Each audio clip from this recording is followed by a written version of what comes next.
মহাকারণিক তথাগত সম্যক সম্বুদ্ধ বিরাগময় বুদ্ধের ধর্ম আর বিশুদ্ধ সর্বগুণে গুণান্বিত অনুত্তর পুণ্যক্ষেত্র বুদ্ধের শ্রাবক সঙ্গ এই ত্রিবিধ শ্রেষ্ঠ রত্নকে সর্বপ্রথমে স্মরণ করছি।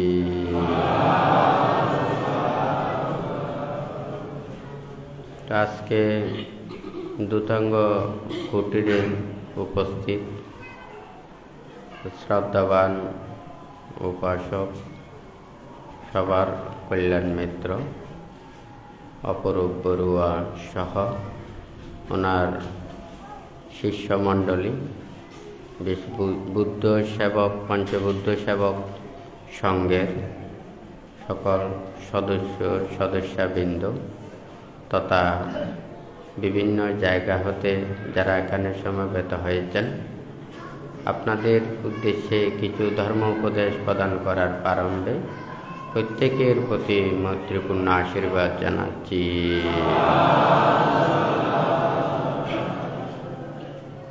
যে ধর্ম আদিতে কল্যাণ, মধ্যে কল্যাণ এবং পর্যবসানে কল্যাণ, যে ধর্ম আচরণের মাধ্যমে সকল প্রকার দুঃখ থেকে নিবৃত্তি লাভ করা যায়, সেই ধর্ম শ্রবণের পূর্বে প্রত্যেকে ত্রিরত্নের প্রতি শ্রদ্ধা উৎপন্ন করুন।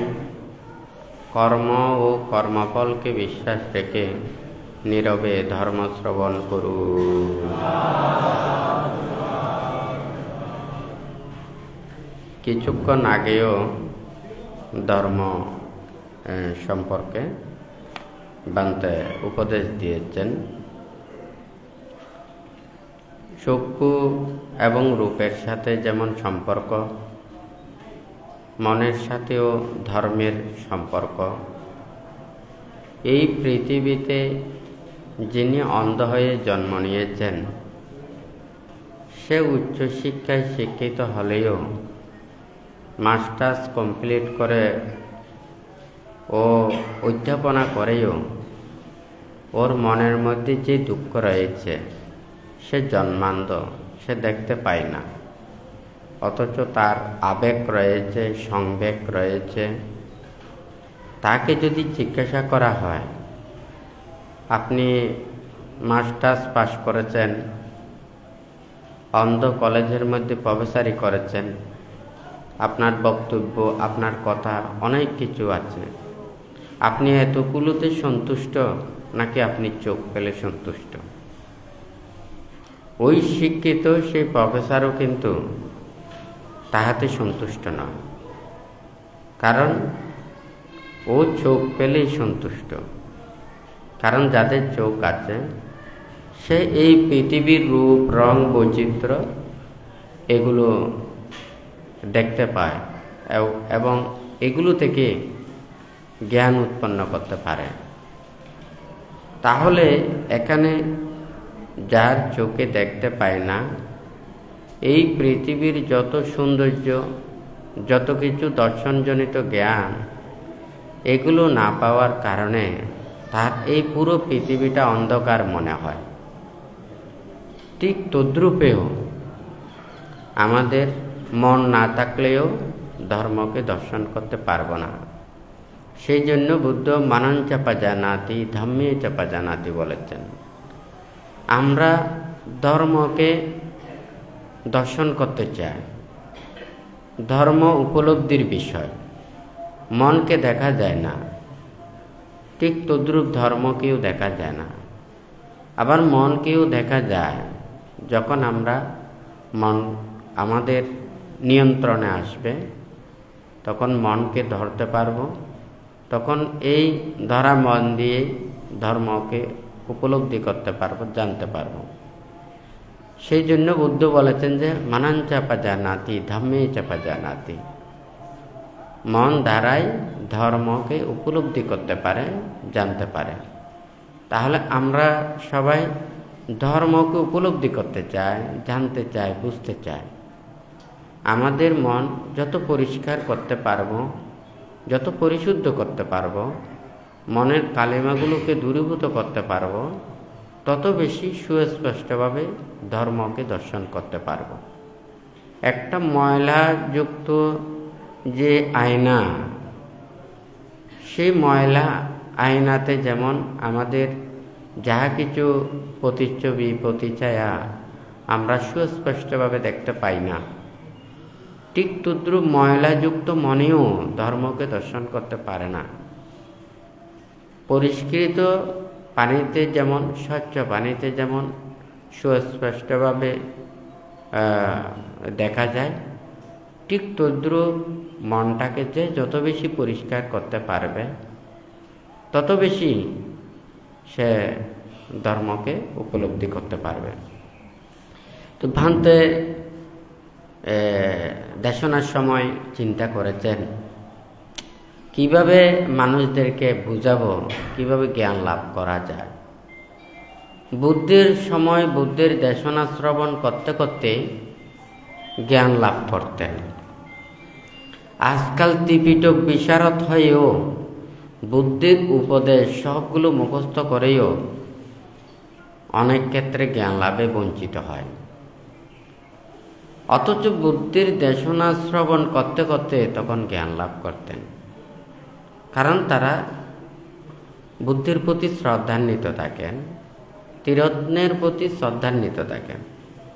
কারণ বুদ্ধ ধর্ম সঙ্গের প্রতি শ্রদ্ধা না থাকলে ওরা মুক্তির পথে আসবে না। কেন আসবে না? কারণ বুদ্ধ তো সবসময় ত্যাগের কথা বলেন। তো বুদ্ধের প্রতি শ্রদ্ধান্বিত থাকলে তাহলে বুদ্ধের সেই ধর্মবাণী, ত্যাগের কথা, বিরাগের কথার প্রতিও তার শ্রদ্ধা, ভক্তি, বিশ্বাস থাকবে। তো যার কারণে সে শ্রদ্ধার দ্বারা বুদ্ধ যেভাবে আদেশ দিয়েছেন, উপদেশ দিয়েছেন, শিক্ষা দিয়েছেন, সেই শিক্ষাটা যথাযথভাবে পালন করে ওনারা জ্ঞান লাভ করতেন। তখন বান্তে এটাকে বোঝানোর জন্য বান্তে একটা উদাহরণ এটা নিয়েছেন। এটা কোনো বইতে নয়, ত্রিপিটকের মধ্যেও নয়। কিভাবে এটা সম্ভব? দেশনা শ্রবণ করার সাথে সাথেই ওনারা কখন সমাধি লাভ করলো, কখন শ্রোতাপত্তি হলো, কখন চক্রেদগামী হলো, কখন অনাগামী হলো, কখন অরহত বলে প্রতিষ্ঠিত হলো, এটার মুহূর্ত অনেক খুঁজে পাবেন না। বুদ্ধের দেশনা শ্রবণ করা শেষ, ওনারা জ্ঞান লাভ করে ফেলেছেন, করতে করতে জ্ঞান লাভ করেছেন। অথচ বুদ্ধের দেশনাই তো শ্রবণ করেছে, ওখানে তো ধ্যানের কোনো কিছুর নেই, হয় নাকি নয়? তো এখন ত্রিপিটক পুরো মুখস্থ করেও জ্ঞান লাভ করতে পারছেন না। এটার একটা তো কারণ আছে। বান্তে এটার জন্য একটা উপমা দিয়েছেন, একটা লোহাখণ্ড।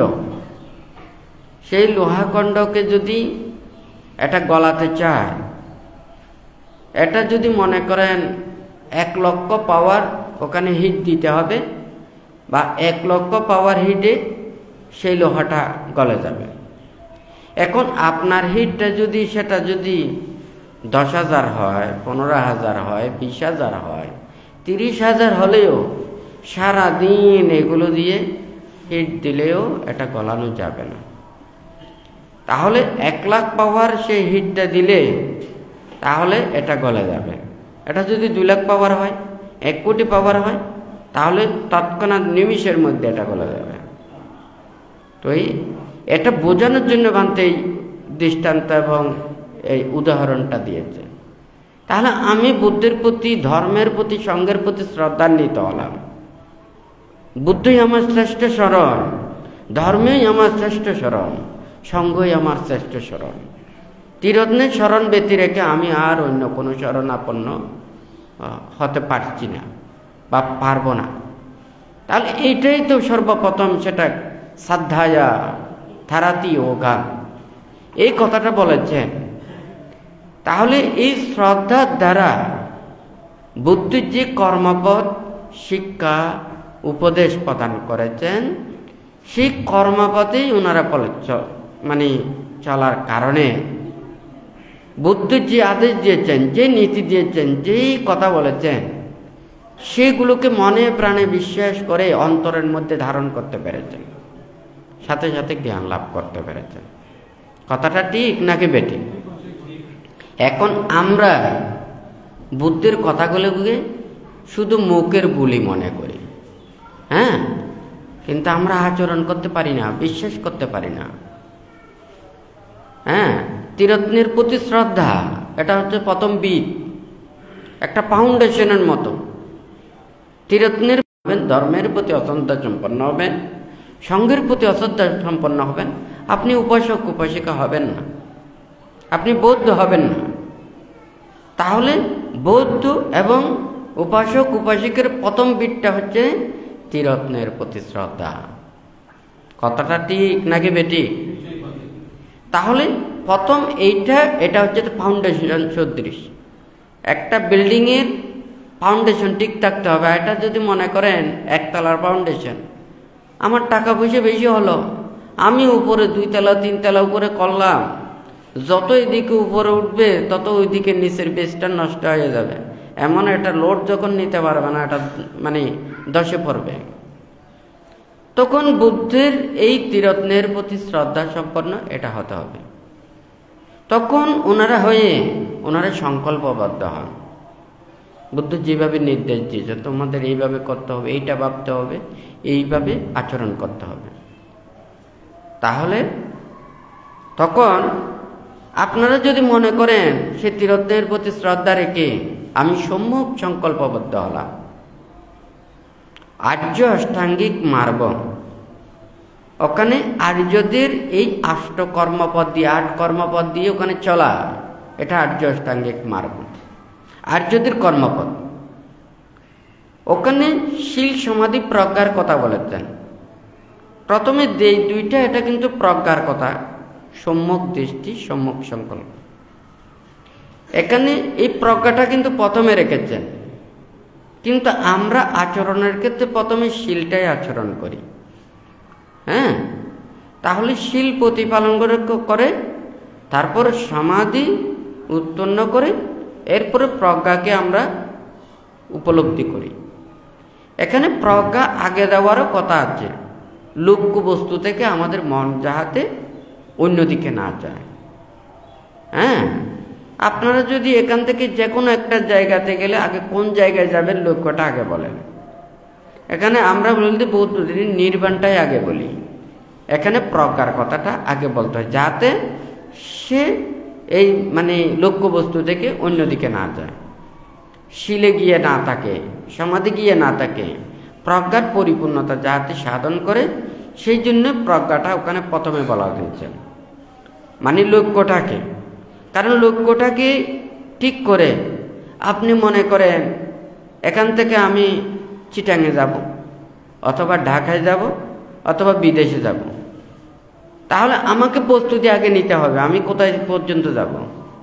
আমি এমন একটা জায়গায় এখানে বেড়াতে আসলাম, এখান থেকে হয়তো আমি একদিনের জন্য চিটাঙে যেতে পারবো, কিন্তু ঢাকায় যেতে পারবো না, বিদেশ যেতে পারবো না। কারণ ঢাকায় যেতে হলে আমার আরও বেশি প্রস্তুতি লাগবে, হয় নাকি না? বিদেশ যেতে হলে আরও বেশি প্রস্তুতি লাগবে। তাহলে লক্ষ্যটা চিন্তা করে আমাদেরকে প্রিপারেশনগুলো নিতে হয়।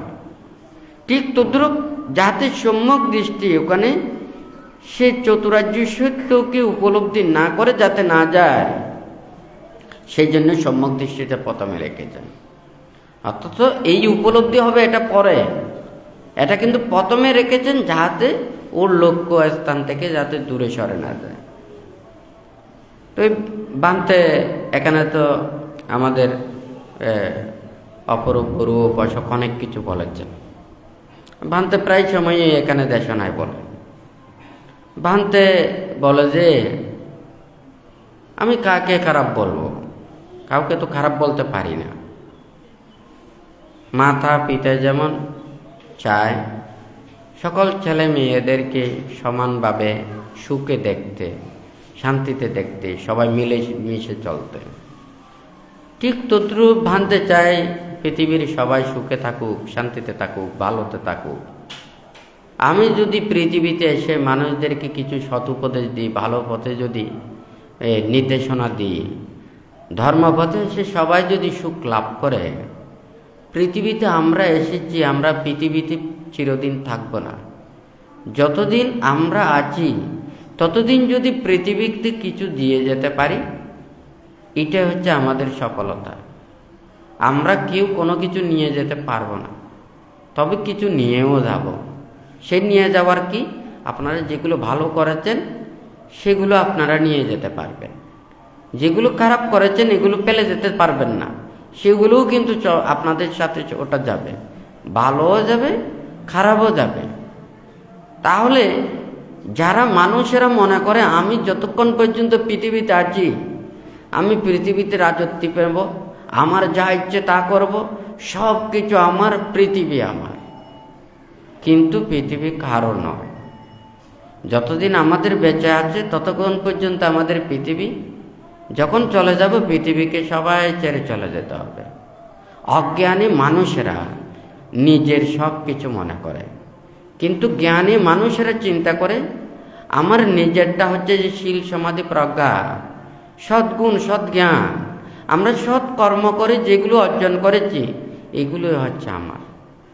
এগুলো আমাদের ইহকালেও সুখ লাভ করতে পারবো, মৃত্যুর পরেও এগুলো আমাদেরকে ছায়ার মতো একটা সুখ প্রদান করবে, হয় নাকি না? আর যদি পান্তে দেশনাই অনেক কিছু বলেছেন, আমরা মানব লোকে জন্ম নিয়েছি, মানুষের রূপ পেয়েছি, আমরা মানুষ হতে পারি না। আর যদি মানুষ হয়ে জন্ম নিয়ে যদি সবাই মানুষ হতাম, তাহলে আমাদের এত শিক্ষা লাগতো না, এত জ্ঞান লাগতো না, এত বিদ্যা লাগতো না, এত কিছু এগুলো অর্জন করতে হতো না।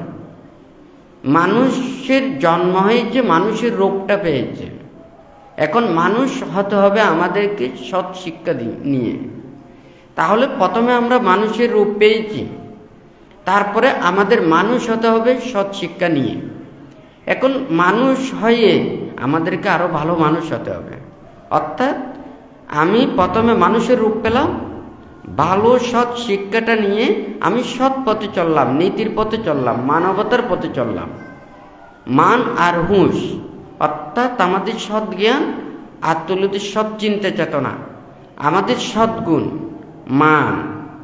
মান হচ্ছে যে কি আমাদের সদ্গুণ, আর হচ্ছে যে হুঁশ, এটা হচ্ছে সদ্জ্ঞান। তাহলে আমরা মানুষ জন্ম লাভ করে যখন আমরা সৎ শিক্ষার মাধ্যমে এগুলো অর্জন করে ফেলেছি, তখন আমরা মানুষ হলাম।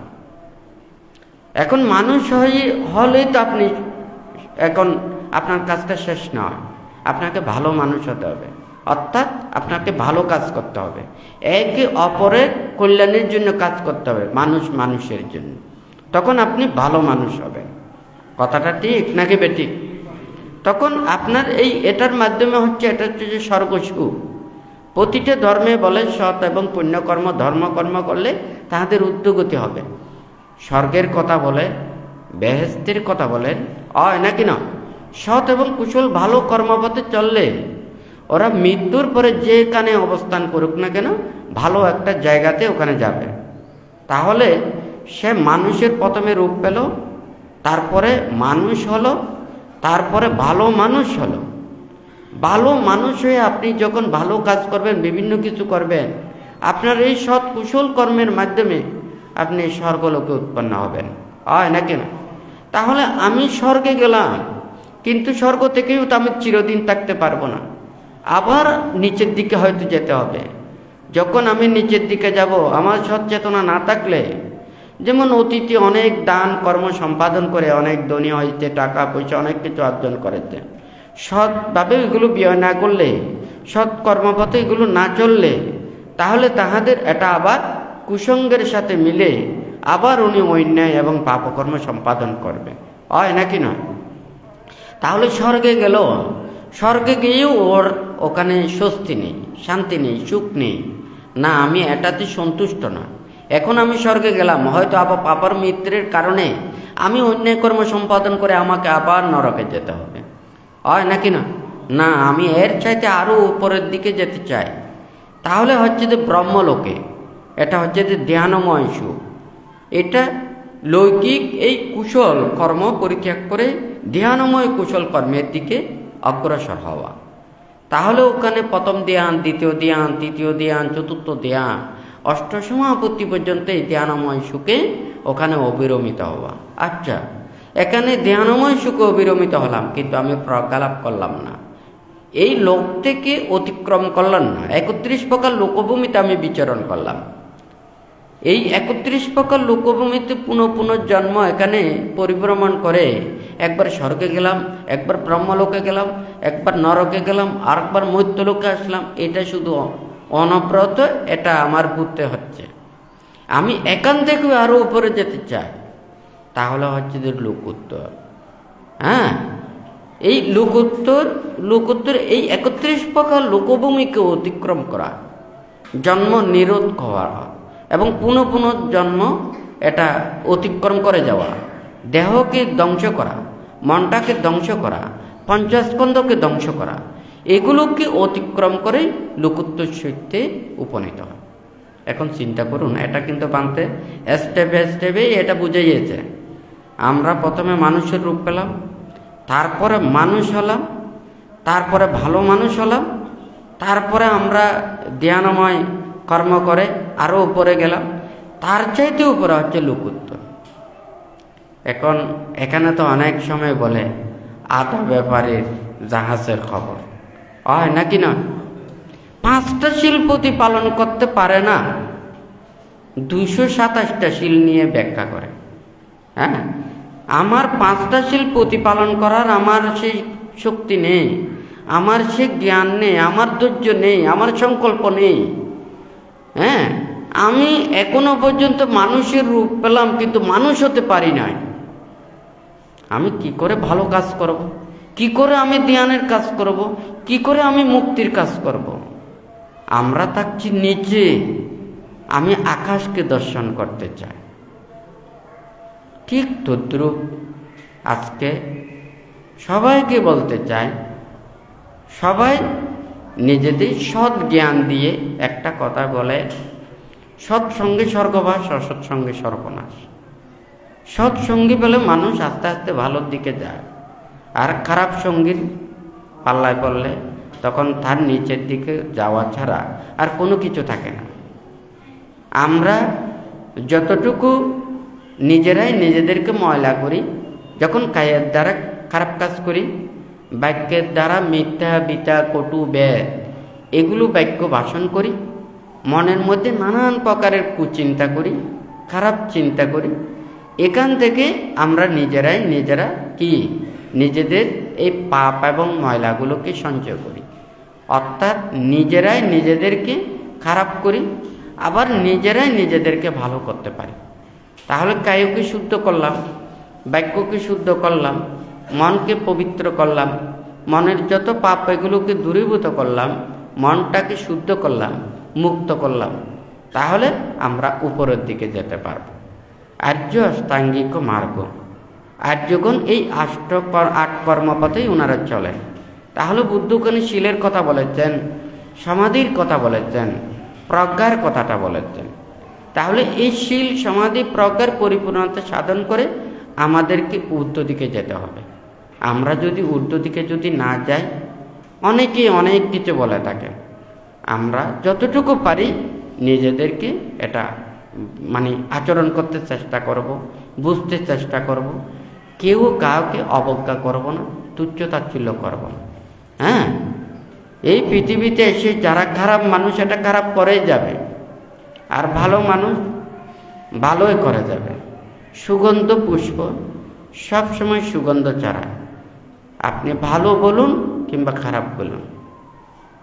আর যেগুলো দুর্গন্ধ সেগুলোকে আপনি যতই ওখানে যত্ন করুন না কেন, ওখান থেকে সুগন্ধ বের হবে না। হ্যাঁ, এই দুর্গন্ধই বের হবে। ঠিক তদ্রূপ ময়লা আবর্জনাপূর্ণ মনের মতো যারা হয়, তারা কখনো ভালো কাজ করেন। যেদিকে একটা যদি মিষ্টি কথাও বলেন, তার পিছনে একটা দুষ্ট আছে, হয় নাকি না? আর একজন ভালো মনের মানুষ, সে তর্জন গর্জন করলেও মনের মধ্যে হৃদয়তা থাকে, আন্তরিকতা থাকে। কিন্তু আমরা অনেকেই ছোট শিশুর মতো বুঝতে পারি না। ছোট শিশুরা আদর ছাড়া কিছুই বোঝে না, কিন্তু যে শুধু আদর দিতে জানে কিন্তু শাসন করতে জানে না, সেই ছোট শিশু নষ্ট হয়ে যায়। যারা শাসন করতে হবে, আদরও সামান্য দিতে হবে। আদরটা হচ্ছে যে ওখানে ওষুধের সাথে মিক্সারের মতো, শাসনটাই হচ্ছে ওষুধ। কিন্তু আমরা শাসনটাকে যদি গ্রহণ না করে শুধু আদরটাই দিয়ে যায়, তখন কিন্তু তার জীবনে কোনোদিন ভালো হবে না। আমি কাউকে মায়া দেখাতে পারি না, সব কিছু দুঃখ দেখেও কিন্তু মায়া দেখাই না। এটার কারণটা কি? মায়া দেখালে দুর্বলতা আসে। যেমন মনে করেন আপনাদের প্রতিটা পরিবারের যদি কথাটা বলি, আপনাদের একটা দুর্বলতা কাজ করে, এটা হচ্ছে লজ্জা এবং শরম, ভয় হয় নাকি না, কেউ আমাকে খারাপ বলছে কি। কিন্তু বুদ্ধ দেখুন, বুদ্ধ সবার এতগুলো মুক্তির জন্য চিন্তা করেও, সকল প্রাণীর জন্য চিন্তা করেও কাউকে ওখানে দয়া মায়া দেখায়। কেউ যদি শীল বিনয় নিয়ম নীতি লঙ্ঘন করেন, সাথে সাথে তাহাকে বুদ্ধ বহিষ্কার করে দিয়েছেন। উনি তো তখন বলতে পারতেন, এটা আমার শিষ্য, আমার কাছে এসেছে, তাকে আমি একেবারে ওটা মাফ করে দিলাম। কিন্তু বুদ্ধ মাফ করে নাই। সেই কথাটা বানতে বিনয়ের কথাটা এখানে বলতেছে। যেমন মনে করেন কোনো ভিক্ষু যদি পরাজিকাগ্রস্ত হয়, তখন তিনি এই যে একটা যুদ্ধ, এই ত্যাগময় কর্ম সম্পাদন করে, এটা একটা মুক্তির জন্য যুদ্ধ। যুদ্ধে পরাজিত মানে পরাস্ত। একবার পরাস্ত হয়ে গেলে এটা আবার পুনঃ আর যেতে পারেন। অর্থাৎ একজন ভিক্ষু যখন পরাজিকাগ্রস্ত হবেন, উনি আর এই ইহলোকের মধ্যে যতদিন মানব লোকে থাকবেন, কোনো ভিক্ষু উনি প্রজ্ঞা লাভ করতে পারবেন না। কতটুকু ওনার, যেমন মনে করেন উনি যদি একজন গৃহী হয়ে, গৃহীকে দিয়েছেন মাত্র 5টা শীল, তাহলে উনি 5টার পরে উনি এরপরে 8টা প্রতিপালন করবেন, এরপরে আবার উপরেরটা, এরপরে উপরেরটা। কেন ওটা দিয়ে ওনারা প্রজ্ঞা লাভ করতে পারেন না? যেমন মনে করেন একটা দাঁড়িপাল্লা আছে, সেই দাঁড়িপাল্লা 10 কেজি ওজনের পর্যন্ত নিতে পারেন। আপনি ওখানে 5 কেজি করে 500 বার নেবেন, 5000 বার নেবেন, ওই দাঁড়িপাল্লাটা ভেঙে যাবে না। কথাটা ঠিক আছে নাকি নেই? কিন্তু আপনি 10 কেজির থেকে বেশি নেবেন, এই দাঁড়িপাল্লাটা ছিঁড়ে যাবে, ভেঙে যাবে। আপনি যতটুকু প্রতিপালন করতে পারেন ততটুকু নেন। কারণ এর চেয়ে যদি আপনি যদি মনে করেন ওখানে নিয়ে যদি সাংঘাতিক অপরাধ করে থাকেন, আপনার চিত্তের মধ্যে একটা বিতর্ক উৎপন্ন হবে। সেই বিতর্ক আপনি এই জীবন পর্যন্ত আপনি মন থেকে ফেলে দিতে পারবেন না। সেই জন্য বুদ্ধ ওখানে পরাজিতের কথা বলেছেন। এখন কথাটা বোঝা যাচ্ছে? আমাদের শীল বিনয়, আমাদের নীতিটা, এটা সবাইকে জানতে হবে। যেমন সকল ধর্মের বিনয়গুলো, নিয়মগুলো ওনারা সর্বস্তরের মধ্যে বলে থাকেন।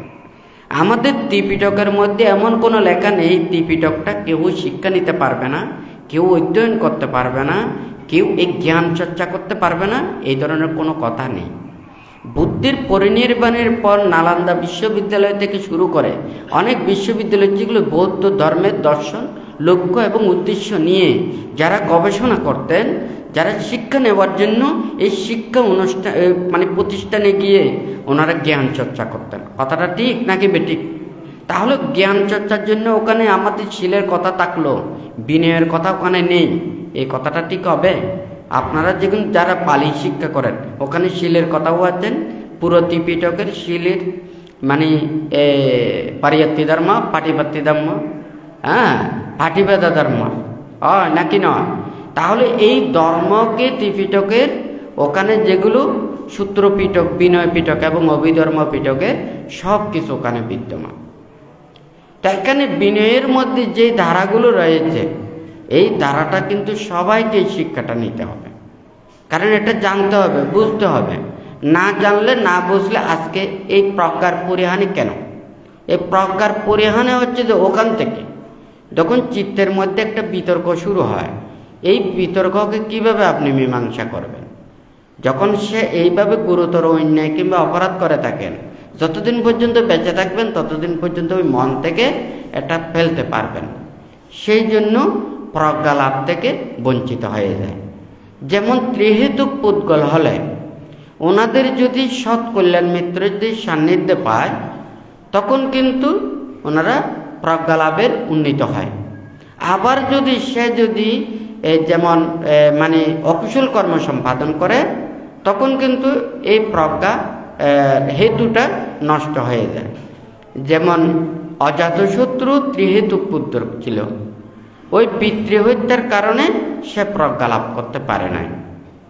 তাহলে ত্রিহেতুক পুদ্গল ছিল দেবদত্ত, অষ্টসমাপত্তি পর্যন্ত লাভ করেছেন, কিন্তু অকুশল গুরুকর্ম করার কারণে আবার কুশল গুরুকর্ম সম্পাদন করেছেন। অর্থাৎ অষ্টসমাপত্তি হচ্ছে কুশল গুরুকর্ম, হ্যাঁ, আর অকুশল গুরুকর্ম করার কারণে সেই কুশল গুরুকর্ম নষ্ট হয়ে গেল, অকুশল মানে গুরুকর্মের মানে বিপাকটা ভোগ করতে হলো। তাহলে ত্রিহেতুক পুদ্গলের এটাও নষ্ট হয়ে গেল, আবার এদিকে এটাও ধ্বংস হয়ে গেল। তো এই যাই হোক, বানতে চায় যে যতটুকুতে থাকে, আমরা সবাই চাই মুক্তির কর্মপথে আসতে, যে যতটুকু পারে। আপনারা পঞ্চশীল প্রতিপালন করেন, অষ্টশীল প্রতিপালন করেন, সময়ে হয়তো কিছুদিনের জন্য 10 শীল প্রতিপালন করেন, একটা প্রচেষ্টা।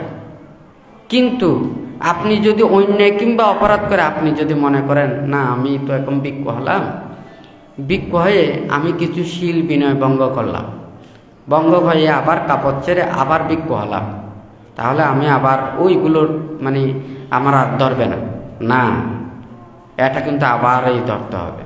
অর্থাৎ কেউ কোনো ভিক্ষু যদি উপসম্পদা প্রাপ্ত হয়ে সাংঘাতিক শেষ যদি অপরাধ হয়, তবে ওখানে দুঃখটা আপত্তি বা অন্যান্য যেগুলো নিম্ন আপত্তি আছে এগুলো নয়, দুঃখ ওখানে যদি মানে সাংঘাতিক শেষ আপত্তি পর্যন্ত যদি অপরাধগ্রস্ত হয়, ও যদি আবার পুনঃ যদি ভিক্ষু হয়, ওই ওঠার দণ্ডটা ভোগ করতে হবে। কথা বোঝা গেছে নাকি বোঝা যা আপনারা বুঝতে পেরেছেন? মানে সাংঘাতিক সেটার অপরাধ যদি হয়, তাহলে ওই ভিক্ষু যদি আবার হয় তখন কিন্তু ওই দণ্ডটা আবার ভোগ করতে হবে। অর্থাৎ একটা যদি অন্যায় কিংবা অপরাধ করে থাকে, অপরাধ করার পর যদি সে গোপন করে, হ্যাঁ, গোপন করে যদি সে 5 বছর যদি গোপন রাখে, এটা পরিশুদ্ধের জন্য ও যদি সেটাকে আচরণ না করে পরিবাস 5 বছর নিতে হবে। যতদিন গোপন রাখবে ততদিন তাহাকে পরিবাস নিতে হবে। এখন মনে করেন ও গোপন রেখেছে 5 বছর, সে পরিবাস নিল 5 দিন, 5 বছর থেকে 5 দিন কাটা যাবে। তাহলে এরপরে কাপড় ছেড়ে যদি আবারও যদি সে ভিক্ষু হয়, ওই মানে 5 বছরে 5 দিন কম যেগুলো আছে তাকে আবার পরিবেশ নিতে হবে। এখন বোঝা গেছে বান্দার কথাটা? তাহলে বিনয় নিয়ম নীতি বুদ্ধ এই কথাটা কি কেন রেখেছেন? অর্থাৎ যাহাতে সে অন্যায় না করে, অপরাধ না করে, বুদ্ধির কর্মপথের নীতি নির্দেশে যাহাতে বাইরে না যায়। কিন্তু আমরা সেই বিনয়, সেই নীতি, সেই শিক্ষা এগুলো আমরা মানতে চাই না, আমরা বুঝতে চাই না। বানতে গত শুক্রবেলা বানতে দেশনায় বলেছেন, ওখানে মানে সবাই মুক্তির কর্ম বলে ধ্যান করা। তো ধ্যান করা তো মুক্তির কর্ম, এটা তো কোনো খারাপ নয়। কিন্তু ধ্যান বুদ্ধ কি বলেছেন? বুদ্ধ বলেছেন খান্তি পারামাং তাপতিতিক্কা। ধ্যানটা কি, সাধনা কি? তাহলে সেই ক্ষমা, হ্যাঁ, ধৈর্য, এটাই হচ্ছে যে কি ধ্যান। তাহলে ওখানে মানে ক্ষমা, ত্যাগ, ধৈর্য, হ্যাঁ, তারপরে হচ্ছে যে মৈত্রী, তারপরে হচ্ছে যে এই যে অহিংসা, এই চেতনাগুলোই হচ্ছে যে এটা ধ্যানের ধ্যান করে এগুলো অর্জন করতে হবে। তাহলে আমি শুধু তো চোখ বন্ধ করে বসে থাকলে হবে না। আমার ক্ষমা, মৈত্রী, অহিংসা, ত্যাগ, ধৈর্য, সহিংসতা এটা আমাকে বর্ধন করতে হবে। বান্তে কিছুক্ষণ আগে মানে জ্ঞান লাভের কথাটা বলেছেন, লোহার হেডের কথাটা বলেছেন। আপনি বসেন, এই বসাতে কেন আমার বুদ্ধি শ্রেষ্ঠ শরণ, ধর্মই শ্রেষ্ঠ শরণ, সঙ্গেই শ্রেষ্ঠ শরণ। আমি আর অন্য কোনো কিছু শরণাপন্ন নয়, হয় নাকি নয়? বুদ্ধ যা আমাকে শীল দিয়েছেন, নিয়ম নিয়েছেন, বিনয় দিয়েছেন, আমি এটা ছাড়া আমি আর বাইরে কোনো কিছু করতে পারবো, হয় নাকি নয়? তাহলে ঠিক এইভাবে যদি নিজেরা যদি আচরণ করতে পারে, তাহলে আমরা দিন দিন উত্তর দিকে যেতে পারবো। কেউ কাউকে ওখানে অবজ্ঞা, নিন্দা, তিরস্কার, তুচ্ছ তাচ্ছিল্য করে আমরা কেউ উপরের দিকে যেতে পারবো না। সাপে রক্ত খায় না, মাংসও খায় না, তবু হয়তো দেখা যায় মানুষকে ছোবল মারে, হয় নাকি না? তো ওখানে কিন্তু সাপ কোনো রক্তও খায় না, মাংসও খায় না, কিন্তু মানুষকে ছোবল মারে। অজ্ঞানে মানুষ, দুঃশীল মানুষ, পাপী মানুষ, খারাপ মানুষ সব সময় নিজের মধ্যে ভয় থাকে, তাহাদের দুর্বলতা থাকে, লজ্জা, সব কিছু থাকে। এই ভয় থেকে তারা সব সময় তারা এই অন্যায় কর্মকে সম্পাদন করে। কিন্তু ভালো মানুষ সে সব কিছুকে সহ্য করে, তাহার ধৈর্য থাকে, সব কিছুকে সে এটা গ্রহণ করে ভালো কর্মপথে চলার জন্য চেষ্টা করে। বাড়তে সেই জন্যই ওখানে বলেছে না, নিন্দুকেরা চলে নিন্দায়, হিংসুকেরা জলে হিংসায়, ধার্মিকেরা চলে ধর্মে, জ্ঞানীরা লবে প্রজ্ঞায়। তা আপনারা তো ধার্মিক, আপনারা তো জ্ঞানী, আপনারা ধর্ম এবং জ্ঞানের কর্মপথে চলবেন, হ্যাঁ, অন্যায় এবং খারাপ কর্মপথে নয়। এই পৃথিবী থেকে কোনোদিন পাপ মুক্ত করতে পারবেন না। বুদ্ধ যখন ছিলেন তখনও বুদ্ধও পারে নাই। বুদ্ধ মুষ্টিমেয় কিছু সংখ্যক সত্যদেরকে মুক্তির পথে এনেছেন, মুক্ত করেছেন। বুদ্ধ পদচারণার সময় এই নৌকের উপরে সামান্য বালু, হ্যাঁ, মুক্তির কর্মপথের সত্যের কথা বলেছেন। আর অজস্র অগণিত বালু কিন্তু এখানে রয়ে গেছে। বুদ্ধ রাজত্ব চায়নি, বুদ্ধ প্রভাব চায়নি, বুদ্ধ ক্ষমতা চায়নি, বুদ্ধ প্রতিপত্তি চায়নি, বুদ্ধ কোনো সম্পত্তি চায়নি। বুদ্ধের মনের মধ্যে ছিল এই অজস্র প্রাণী, এই অহরহ এতগুলো প্রাণী, অগণিত প্রাণী, অনন্ত সত্য, এটা অতীতেও ছিল, বর্তমানেও আছে, ভবিষ্যতেও থাকবে। এখান থেকে যাদেরকে আমি মুক্ত করতে চাই, শুধুমাত্র তাদেরকে মুক্তির কর্মপথটাই ওখানে শিক্ষাটা দিয়েছেন। না হয়তো ওখানে বলতো এই ছোট শিশু কিছুই জানে না, তাকে আগে শিক্ষার প্রয়োজন, লেখাপড়ার প্রয়োজন, বিদ্যার প্রয়োজন। বুদ্ধ এই শিক্ষাটা দেয়নি। বুদ্ধ নির্বাণ বিদ্যাটাই শিক্ষা দিয়েছেন, রাহুলকে শিক্ষা দিয়েছেন। আরও অনেকজন ওখানে 7 বছর বয়সে প্রব্রজিত হয়ে বুদ্ধের সান্নিধ্যে এসেছেন। বুদ্ধ সর্বপ্রথমে এখানে সংকল্পবদ্ধ করান, তুমি আমার কাছে কি জন্য আসছো? আমার কাছে আসছো নির্বাণের জন্য। হ্যাঁ, তাহলে তুমি যে নির্বাণের জন্য আসছো, আমি নির্বাণ বিদ্যা ছাড়া আমি আর অন্য কোনো কিছু দিতে পারবো না। তুমি যেটা আসছো সেটার জন্যই এটা কাজ করতে হবে। যখন সে প্রব্রজিত হয়, তাহাদেরকে কিভাবে শিক্ষাটা দিয়েছেন। এরপরে যখন আবার ভিক্ষুত্ব, উপনীত, উপসম্পন্ন, আরও পদোন্নতি হয়, উপরের দিকে যায়, তাহাকে আরও কিভাবে দিয়েছেন, ওনাকে আরও বেশি করা দিয়েছেন। হ্যাঁ, রুক্ষমূলে সেনাসানাং নিঃসায় পাপাজ্জা, পুতিমুত্ত বেশজ্জাং নিঃসায় পাপাজ্জা, পাংশুকুল জীবরাং নিঃসায় পাপাজ্জা, রুক্ষমূলে সেনাসানাং নিশ্চয় পাপাজ্জা। অর্থাৎ তুমি যে এখন উপসম্পদা প্রাপ্ত হয়েছ, তুমি এখন সেই প্রব্রজিত থেকে এখন ভিক্ষুতে উপনীত হচ্ছ, তোমার এখন আরও বেশি ওখানে সংকল্পবদ্ধ হতে হবে। এখন তুমি আহারের কথা চিন্তা করতে পারবে না, তুমি বস্ত্রের জন্য চিন্তা করতে পারবে না, ওষুধপত্রের জন্য চিন্তা করতে পারবে না, বাসস্থানের জন্য চিন্তা করতে পারবে না।